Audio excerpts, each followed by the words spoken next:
C'était une chance, un honneur de rencontrer ce marin amputé qui nous donnait une leçon de courage à tous en défiant les océans, en défiant cette course.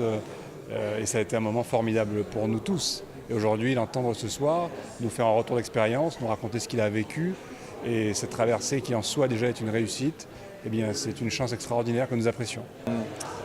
Fabrice Payen, c'est une personne originaire de Saint-Malo déjà, qui est le départ de la route du Rhum et qui depuis l'âge de 10 ans voit cette course partir tous les 4 ans. Et Fabrice Payen, c'est aussi un marin professionnel qui, à la suite d'un accident de la vie, a perdu sa jambe et aussi l'usage et aussi l'aptitude d'exercer son métier.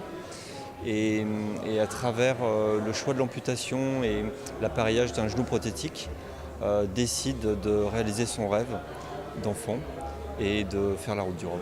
Il est venu à moi, il m'a confié son projet et je lui ai dit écoutez, ce projet il faut qu'il se réalise et on fera tout ce qu'on peut pour vous y aider. Pour montrer que le handicap, c'est pas une impasse et qu'on peut faire des belles choses, des grandes choses à travers le handicap.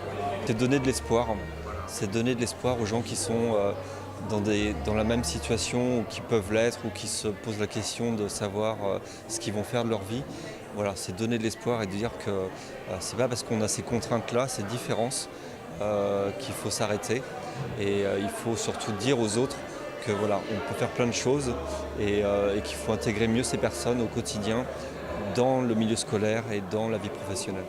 Alors il a tenu, malgré, il l'a expliqué, il avait un bateau très ancien, il était en tête de la course mais il a dématé, donc il a quand même tenu à venir rencontrer les Guadeloupéens qui le soutiennent, qui dès le départ ont manifesté leur adhésion à ce projet, un projet complètement humanitaire, un projet de cœur.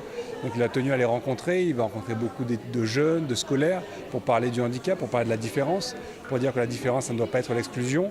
Et l'idée de Fabrice, c'est de remettre son bateau sur pied et d'en faire profiter les Guadeloupéens, de revenir, d'en faire profiter les personnes en situation de handicap ici, et de leur permettre effectivement de profiter de cette mer qui nous entoure, comme lui le fait aujourd'hui. Voilà. Le projet continue, déjà il faut retrouver les moyens de remettre le bateau en état de naviguer, ça c'est la priorité.